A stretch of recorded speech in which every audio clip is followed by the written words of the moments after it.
Olá, boa tarde. Quem tem filho na escola sabe muito bem que todo início de ano tem aquele gasto considerável com material escolar. A impressão é de que a lista está cada vez mais longa e também mais cara. Os órgãos de defesa do consumidor estão de olho nos preços praticados pelas lojas e no que pode ou não ser pedido pela escola. No Jornal da Justiça, a gente vai mostrar o que pode ser feito para evitar prejuízos na hora de comprar o material escolar. E você vai ver nesta edição também.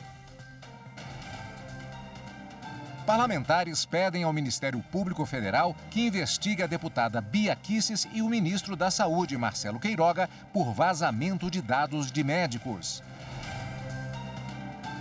Supremo Tribunal Federal vai discutir possibilidade de revisão geral do subsídio de agentes políticos na mesma legislatura. E ainda, na quarta reportagem da série Eleições pelo Mundo, você vai saber como funcionam as eleições chilenas.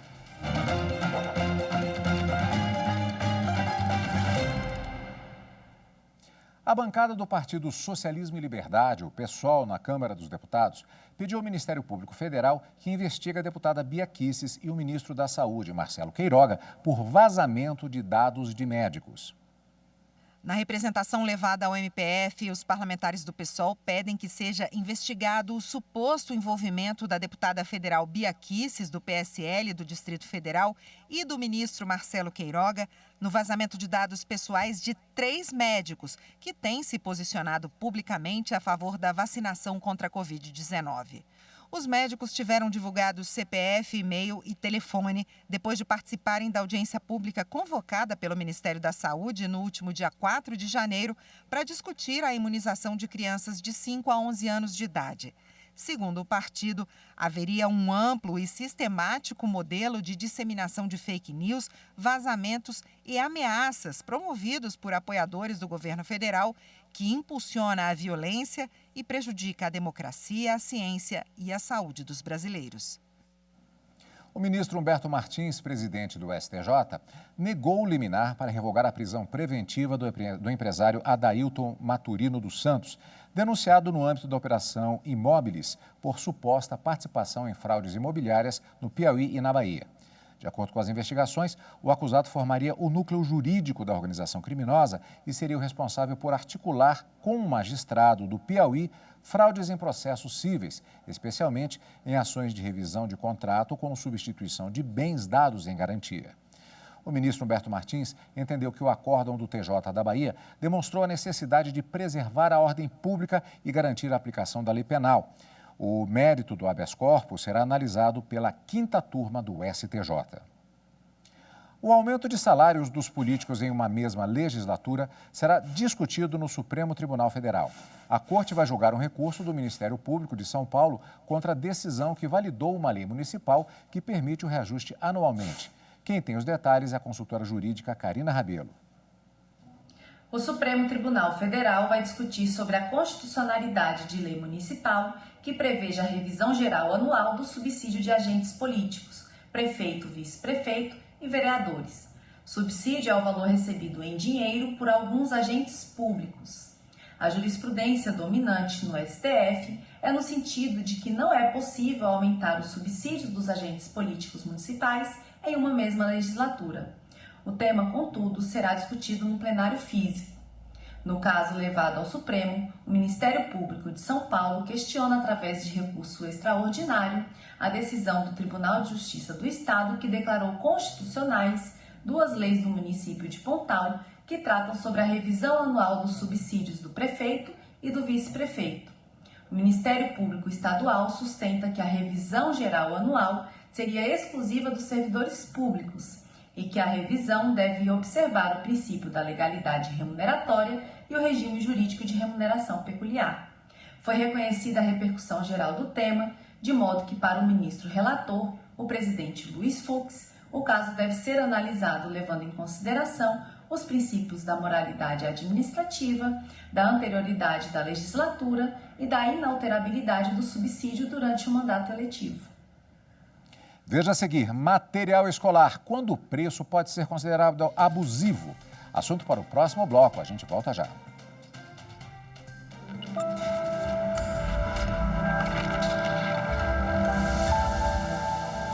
igualdade racial e de gênero, função social da propriedade, Estado laico, absoluta prioridade de crianças e adolescentes na formulação de políticas públicas.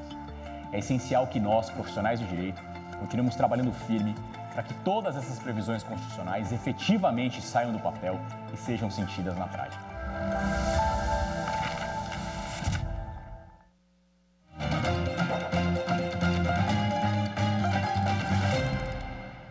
Entra ano, sai ano e janeiro continua sendo uma preocupação para os pais que precisam incluir no orçamento do material o material escolar das crianças. Além dos cuidados para não cair em listas com pedidos abusivos, é preciso ficar de olho nos preços praticados nas papelarias. Os PROCONs de todo o país já começaram as fiscalizações no comércio. Há 3 anos, Sandra assumiu a missão de comprar o material escolar da neta. Com paciência e muita conversa, conseguiu fazer uma compra econômica. Variou entre a internet e a loja física para encontrar os melhores preços. É difícil o lojista conseguir, né, o preço que a internet consegue, mas a gente consegue meio termo, né? Não descartar completamente a loja física, né? Porque a gente precisa dela, né? Então a gente vai indo assim. Não é para menos. Este ano, os preços estão mesmo mais pesados no bolso do consumidor. O material escolar acompanha a alta da inflação. Muitos itens também são importados e ficam com o valor final ainda mais caro por causa da alta do dólar. O PROCON Goiás já divulgou pesquisa anual com os preços nas papelarias. O órgão de defesa do consumidor constatou variação de até 460% nos valores. Uma simples borracha branca, por exemplo, variou de 50 centavos a R$ 2,80 nos comércios da capital goiânia. Placa de isopor, lápis preto, grafite, lápis de cor e caneta também estão no ranking dos produtos com a maior diferença de preços entre as lojas. Já o PROCON do Distrito Federal lembra que a escola é proibida por lei de exigir marca, modelo ou indicação de estabelecimento de venda de material escolar. A lista deve conter apenas itens de uso individual e exclusivo do aluno, restrito ao processo pedagógico. Não é permitida a cobrança de produtos de uso coletivo dos estudantes ou da escola, como de higiene e de expediente. A Manu também fez parte da economia. Conseguiu reutilizar bastante coisa que comprou no ano passado. Tudo para não abrir mão do que mais queria: cadernos novos e estilosos. Uns cadernos com capas diferentes da que eu achei ontem e uns mais bonitinhos. Eu tento barganhar com ela, tentando explicar, Manuela, o caderno por dentro é igual, né? Mas assim, sempre tem aquele que a gente acaba cedendo um pouquinho, né, para fazer o gosto dela. Mas eu tento. Tá ótimo, isso é uma maratona que há muito tempo acontece todo início de ano. E para repercutir o assunto, eu converso agora com o diretor do PROCON do Distrito Federal, Marcelo Nascimento. Boa tarde, doutor. Seja bem-vindo aqui ao JJ1. Boa tarde, Cadu. Muito obrigado pelo convite. É sempre um prazer enorme estar aqui com vocês na TV Justiça. Vamos mais uma vez falar a respeito de direito do consumidor. Quando é que o preço de um material pode ser considerado abusivo e onde denunciar? Bom, ele pode denunciar no PROCON, por meio do telefone 151, é o número nacional de todos os PROCONs, e também aqui no PROCON DF, pelo e-mail 151@procon.df.gov.br, ou então em alguma das 10 unidades presenciais que a gente tem aqui na capital federal. O preço ele é considerado abusivo quando não há uma justa causa, uma justificativa que ampare aquele aumento, né? É lógico que o comerciante ele é amparado pela livre iniciativa, não há um tabelamento de preços, mas ele precisa ter uma justificativa que ampare esse aumento, principalmente nesse período de pandemia. Agora, do ponto de vista do material que é pedido pela escola, por exemplo, material de uso pelo professor, como a caneta para quadro branco, pode ser cobrado? Não, esse material de uso para a escola, professores ou do seu quadro de funcionários, não pode ser cobrado para o aluno. Aí temos uma situação que, na verdade, como eu disse, é uma maratona que os pais fazem todo início de ano já há algum tempo. E eu me lembro bem, inclusive, que às vezes os alunos, nós íamos para a escola quando pequenos, isso já foi no século passado, é claro, e nós levávamos cartolina, papel ao maço, que era muito utilizado naquela época, e se entregava para a escola. Hoje, algumas escolas já dizem para que você deixe aquilo em casa e entregue à medida que for pedido. E quando o material não é utilizado, e isso sucessivamente, isso pode ser negociado? É uma situação de reclamação, eventualmente? Esse material que os pais responsáveis entregam para a escola no início do semestre letivo do ano, ele é dos pais responsáveis. Ele só estaria emprestando para a escola para a utilização do ensino didático pedagógico do aluno.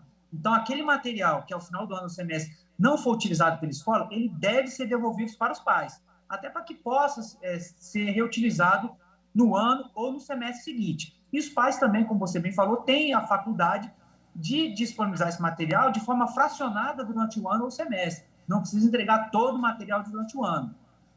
E as escolas, para elas pedirem isso, elas têm que apresentar para os pais que solicitarem, um plano de execução. Nesse plano de execução é onde vai constar ali qual que é a quantitativa do material que está sendo utilizado, principalmente a finalidade para aquele material que está sendo utilizado. Ali nesse plano vai constar todo o justificativo do material escolar que está sendo exigido dos pais responsáveis.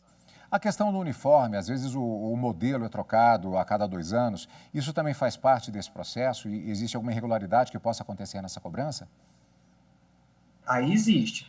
O uniforme, né, a escola só pode trocar ele a partir do período de 5 anos. Nós temos uma lei federal que regula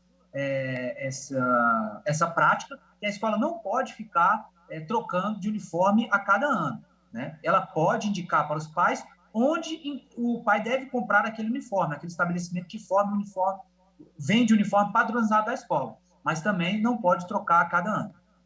Vamos para um caso específico, que aí depende do tipo, da idade dos alunos, por exemplo, que é o caso aqui das fraldas que são exigidas muitas vezes nas creches. Mas a previsão é que material de higiene, como vimos na matéria, ele não pode ser cobrado. Como é que fica essa situação?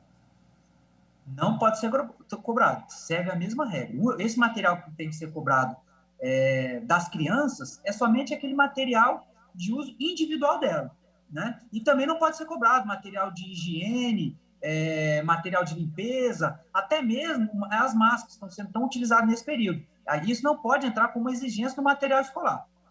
Doutor, muito obrigado pela participação. É claro que tem mais perguntas, mas já esclarecemos pelo menos uma parte dessa questão importante nesse início de ano. Muito boa tarde, obrigado. Eu que agradeço o convite mais uma vez, Cadu. Muito obrigado, uma excelente tarde para todos. E veja a seguir, na 4ª reportagem da série Eleições pelo Mundo, você vai saber como funcionam as eleições chilenas. Voltamos já.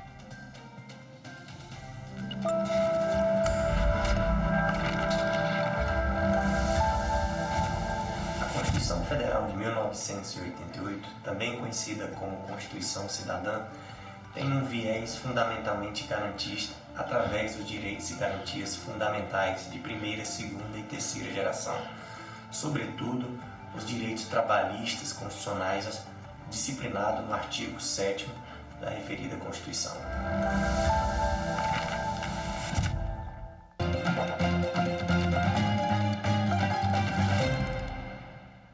Na retrospectiva 2021 do Supremo Tribunal Federal, você vai ver que a Corte decidiu que não há prazo para que uma pessoa possa ser punida pelo crime de injúria racial.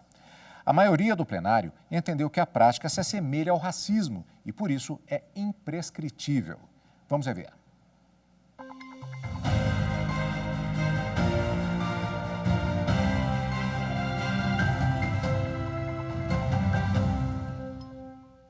Os ministros voltaram a analisar um caso de uma mulher de 72 anos no Distrito Federal, que foi condenada a 1 ano de reclusão e 10 dias multa em 2013 por ofender uma frentista.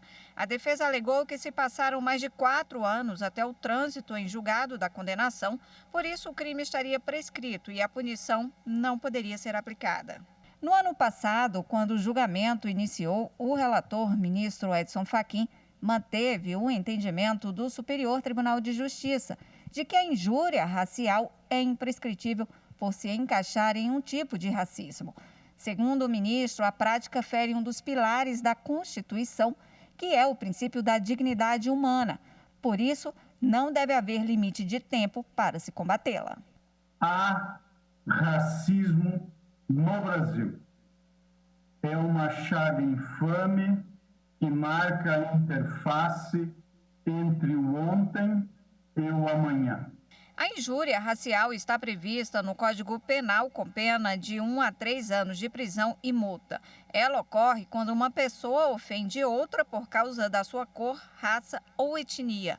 O racismo está previsto na Lei 7.716 de 1989, com pena que pode chegar a 5 anos de prisão. Nela, a ofensa é cometida contra a coletividade, também por causa da cor, raça ou etnia. O ministro Alexandre de Moraes, que retomou o julgamento de ontem, seguiu o entendimento do relator de que a Constituição é explícita ao declarar o racismo como crime inafiançável, sem fazer distinção entre os diversos tipos penais que configuram essa prática. Ao interpretar que todas as formas de discriminação racial, todas as formas de racismo são imprescritíveis, estaremos dando efetiva e real aplicação à Constituição Federal. Os ministros Luiz Roberto Barroso e Carmen Lúcia também consideraram a injúria racial um crime imprescritível e falaram da importância de se combater o preconceito. A prática desses crimes é enorme no Brasil, a taxa de incidência é enorme e ela representa uma ferida, uma doença gravíssima da sociedade brasileira que o direito precisa de remediar na forma com que se põe na Constituição e na legislação. Nós estamos todos precisando passar por um processo de reeducação nessa matéria. E quando eu digo todos, é para a gente ter também a autopercepção de quando nós, eventualmente, reproduzimos comportamentos indesejáveis.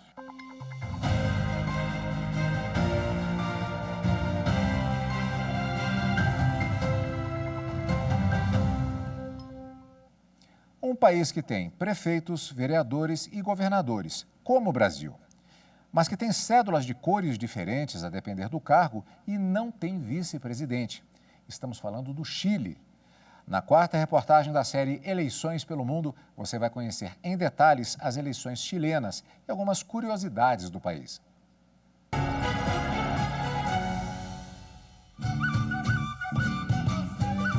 O deserto do Atacama é o mais seco do mundo. Ele fica no Chile. O país sul-americano é um dos que mais possuem vulcões ativos. Até então, apenas diferenças em relação ao Brasil, que não tem deserto nem vulcão.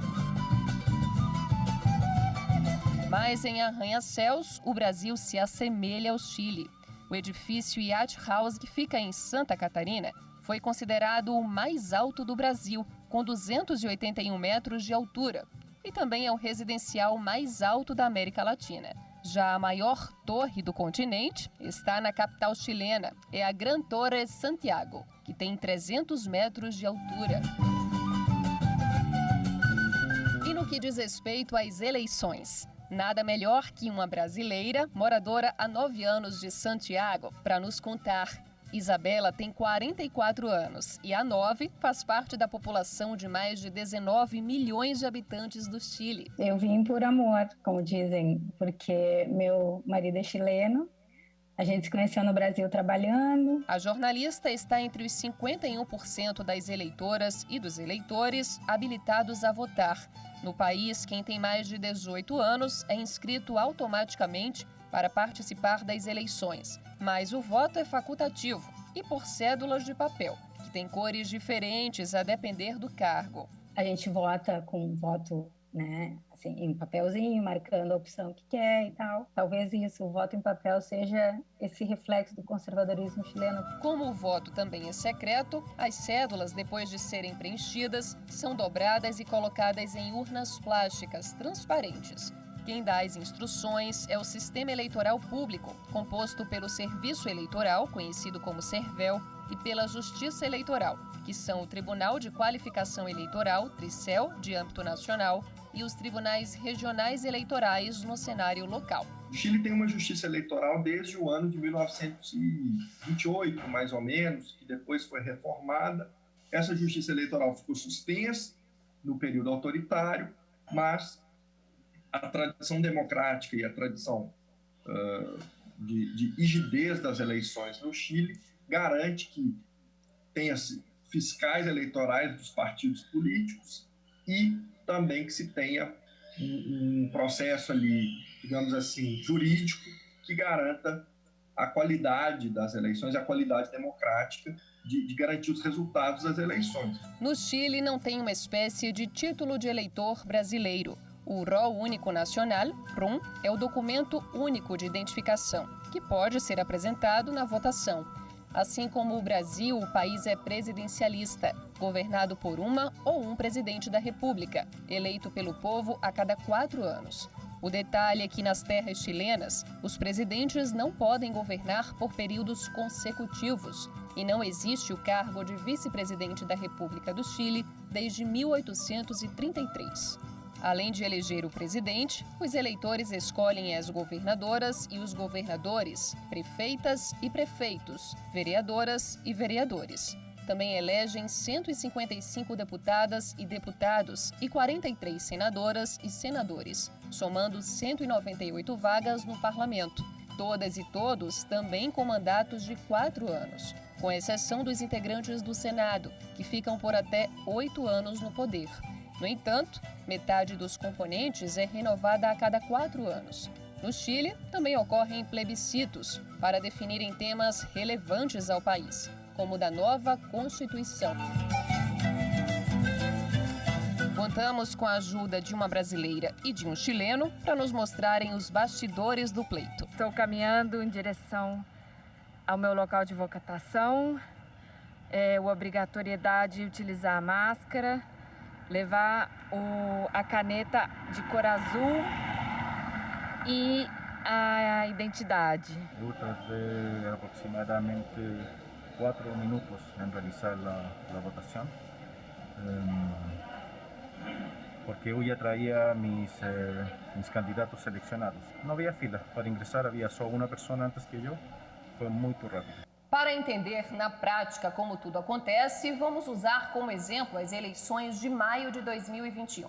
O pleito deveria ter ocorrido em abril, mas foi adiado por 5 semanas por causa da pandemia do novo coronavírus. O eleitorado escolheu novos governadores, prefeitos e vereadores. Essa foi a primeira vez que os chilenos elegeram autoridades regionais. Antes, elas eram nomeadas pelo presidente. Também de forma inédita na história do país, a população decidiu democraticamente quem iria redigir a nova Constituição do Chile. 155 pessoas foram escolhidas, sendo metade masculina, metade feminina, incluindo 17 indígenas. A Constituição vigente é de 1980 e foi escrita durante a ditadura de Augusto Pinochet.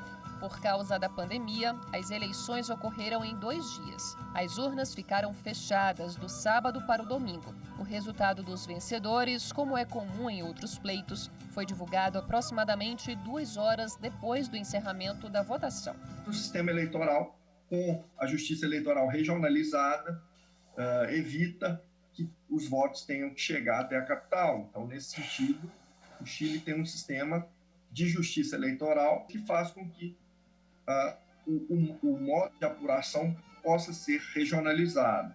E isso facilita e dá agilidade mesmo no sistema que contabiliza os votos em cédulas de papel.